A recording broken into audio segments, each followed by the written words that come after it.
So out of all the 3D Mario games that have been rumored to be re-released on the Switch, Mario Galaxy is seemingly the one that has the most people excited. I mean, this game is the most recent, and unlike Super Mario 64 and Sunshine, it doesn't really have any big problems. The Wii versions are still incredible, and it even got a sequel, which unfortunately has not been in the talks of being ported, but I really couldn't see them porting one without the other, considering both the games are so equal and people have a hard time even deciding which one's better. Regardless, Super Mario Galaxy is one of the greatest games of all time, and porting it to Switch would actually be relatively straightforward. There are a couple of problems that pop up though, like would they include it in an All-Stars pack? How would they deal with the cursor and the Wiimote specific controls? Would they add in any extra content, and how would they change the graphics to fit the Switch? We're going to discuss all of that in this video. What's going on, guys? It's Thomas from the Switch Shop, and I'm joined by PJ. And today we're going to be talking about the possibility of Super Mario Galaxy 1 and 2 coming to the Nintendo Switch.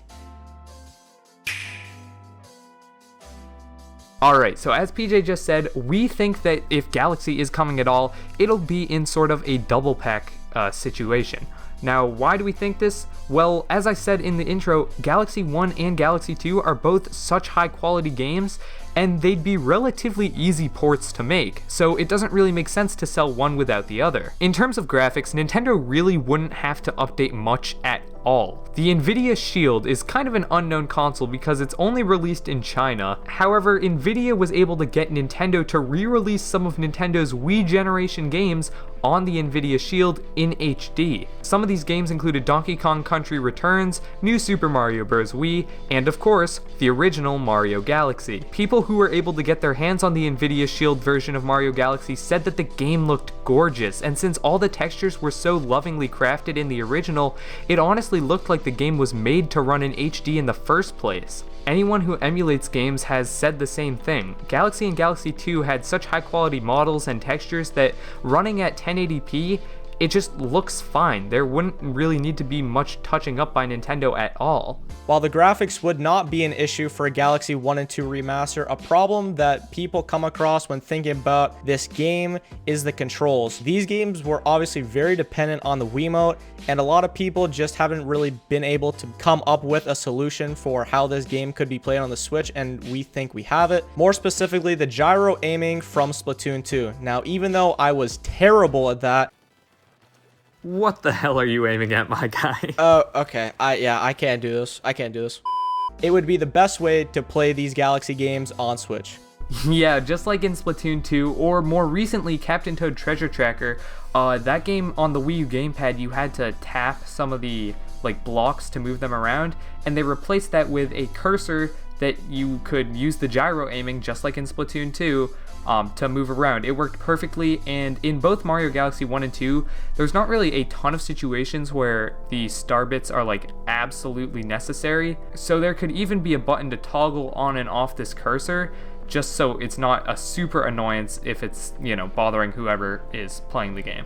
So quickly moving on to some logistics, porting two Wii games in the same pack could be a problem if, the Wii games were poorly compressed or if they were just too massive, but Nintendo must have worked some black magic developing Mario Galaxy 1 and 2, because combined, those two games roughly equal about 4 gigabytes, which is still a pretty big file, and they'd obviously have to increase the size of that when making the games HD. However, even if they needed to double that 4 gigabyte file, which they definitely won't have to do, that new 8 gigabyte file would still be less than Mario Kart 8 Deluxe and many other big Switch games.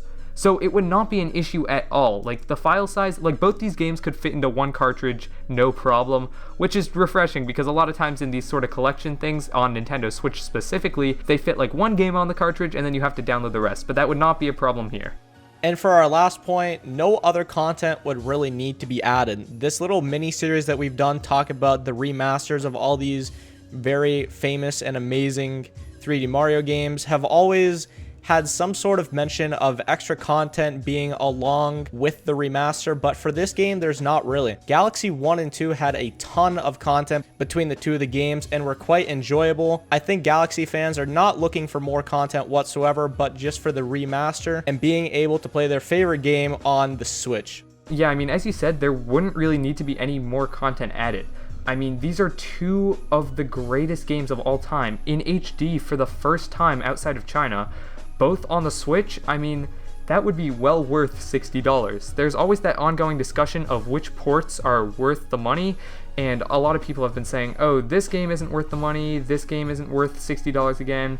And if anyone says that about Super Mario 3D World, I mean, they're just flat out wrong at that point, but I digress. A lot of people have been saying that, and honestly, Super Mario Galaxy 1 and 2 are two of the greatest games of all time, once again, you know, obviously behind Super Mario 3D World, and so it's just, I don't know, I don't think anyone would be having an issue with these games being priced at $60, especially because you get 1 and 2 if they were to do this Galaxy Double Pack. Alright, so thank you guys so much for watching. PJ and I actually have some really big announcements for the channel coming soon, like stuff we've been working on for technically like years now at this point, but we've been really honing in on it these past couple of months. So if you are curious about these, you'll hear about these announcements first on both of our Twitters. They'll be linked in the description below. Make sure to follow both of us because we are constantly teasing our upcoming projects. So yeah, if you're engaged in the channel at all, then definitely make sure to follow us down below. With that out of the way, thank you guys so much for watching. If you're excited for Galaxy as we are, make sure to drop a like on this video and comment down below what parts of Galaxy you're most excited to play. I know I'm most excited for Buoy Base Galaxy, and even though they probably won't, just maybe 1 or 2 more songs because the OST of Galaxy is so good. But anyway, thank you guys so much for watching. I'm Thomas from the Switched Up. And I'm PJ, signing off. Peace.